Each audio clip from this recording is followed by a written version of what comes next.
The live TV, सच सबसे आगे।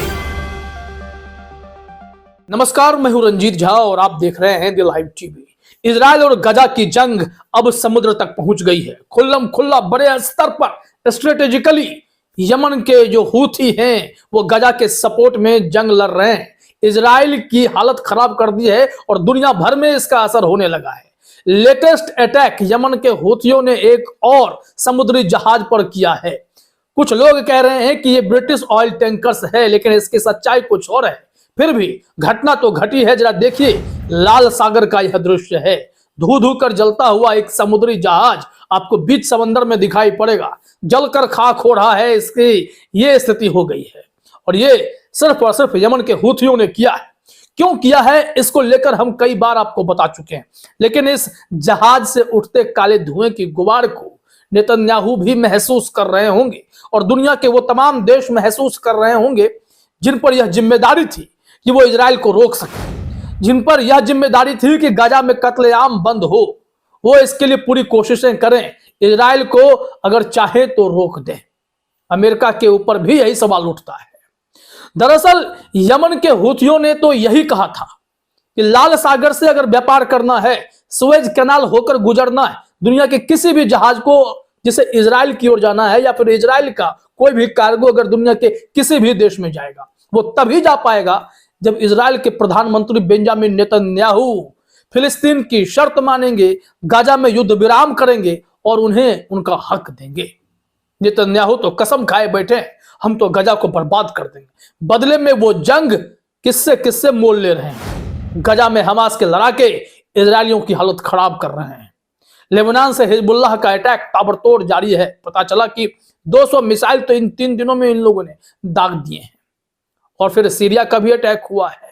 Yemen के हूथी ने तो समुद्री मार्ग पर ऐसा दमखम दिखाया है कि दुनिया भर में व्यापार पर भयंकर असर पड़ा है।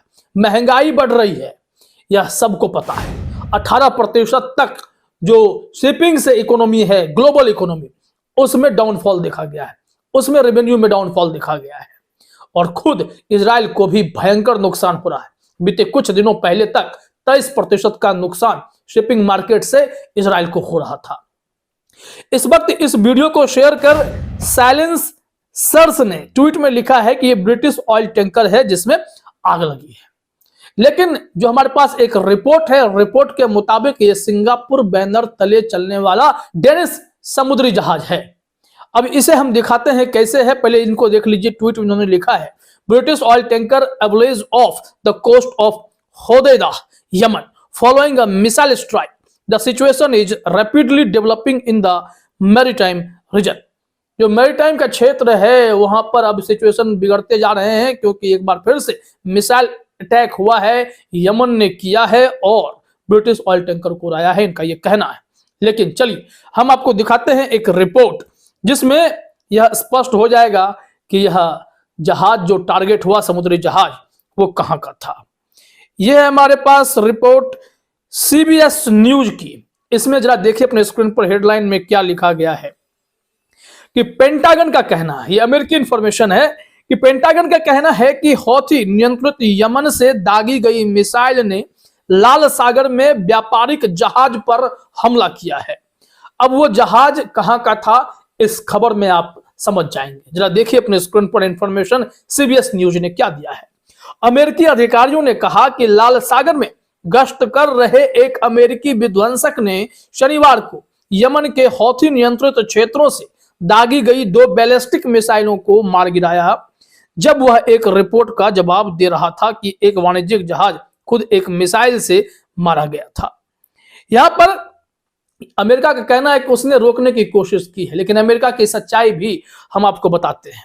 यह जानकारी है कि यूएस सेंट्रल कमांड के अनुसार कंटेनर जहाज मेर्स्क हांगजो जो डेनिश स्वामित्व वाला है लेकिन सिंगापुर के झंडे के नीचे चलता है, ने स्थानीय समय अनुसार रात 8:30 बजे सूचना दी कि दक्षिणी लाल सागर में उस पर एक मिसाइल से हमला किया गया है।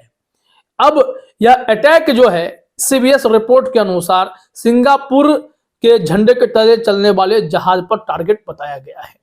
वहीं ब्रिटिश ऑयल टैंकर की भी बात कही जा रही है। अगर दोनों खबर को मान ले तो फिलहाल हमें खबर इस बात को लेकर मिली है कि एक जहाज पर मिसाइल टारगेट तो हुआ है जो समुद्र में जा रहा था, लेकिन यमन के हुथी और ईरान खुलकर अटैक कर रहे हैं। ईरान ने तो भारत के तट पर एक समुद्री जहाज को टारगेट किया, उसमें 25 इंडियन नेवी के सैनिक थे और उन लोगों को किसी तरह सुरक्षित बचाया भी गया और उस जहाज को फिर किनारे लगाया गया। लेकिन ईरान और यमन के हुथी एकदम क्लियर माइंडसेट के साथ आगे बढ़ रहे हैं कि दुनिया के जितने भी महारथी हैं अपनी ताकत लगाइए और फिलिस्तीन में जंग रोकिए, नेतन्याहू को रोकिए, और अभी तक कोई इसमें सफल नहीं हो पाया है।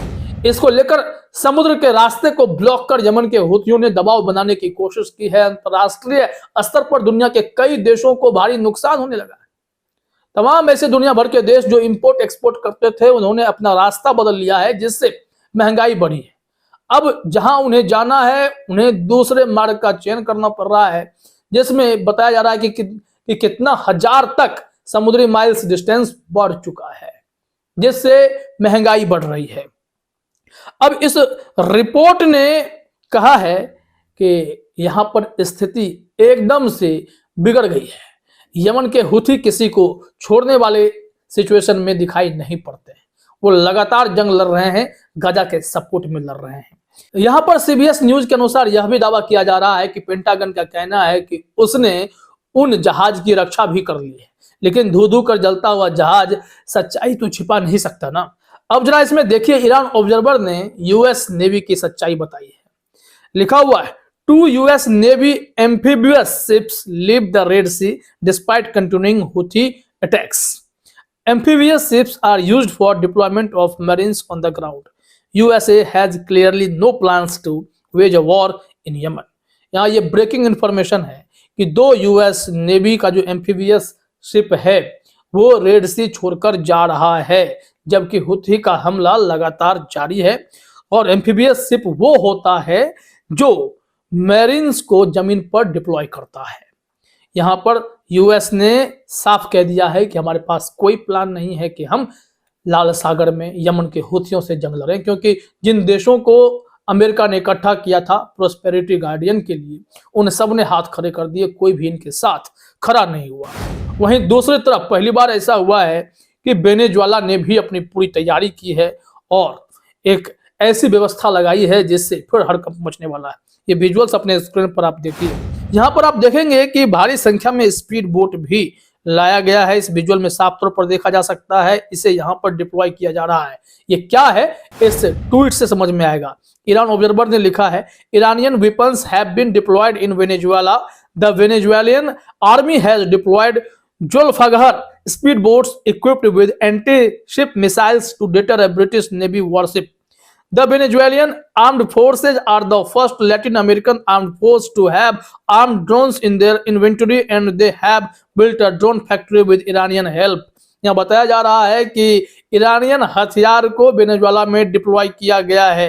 वेनेजुएला की आर्मी जो है उसने जोल्फागर स्पीड बोट, जो कि अपने आप में एक युद्धपोत है, उसे वहां डिप्लॉय किया है ताकि ब्रिटिश नेवी वॉरशिप से सामना किया जा सके। वेनेजुएलन आर्म्ड फोर्स का कहना है कि यह first Latin American armed force है जिसके पास अपने इन्वेंट्री में ड्रोन्स भी हैं और वो सीधे तौर पर अपनी ही फैक्ट्री में इसे बना रहा है ईरानियन हेल्प के सहारे। तो कुल मिलाकर यह देखा जाए कि समुद्र की लड़ाई बहुत बड़ी होती जा रही है और भारी नुकसान भी इजराइल समेत पूरी दुनिया को होने लगा है। ऐसे में इस जंग से बचने का तरीका यही होगा कि गाजा में इजराइल युद्ध विराम कर दे, नहीं तो समुद्र के रास्ते जितना नुकसान बढ़ेगा दुनिया को महंगाई की मार भी झेलनी पड़ सकती है। फिलहाल इस वीडियो में इतना ही। आप सभी का हमसे जुड़ने के लिए बहुत बहुत धन्यवाद। द लाइव टीवी, सच सबसे आगे।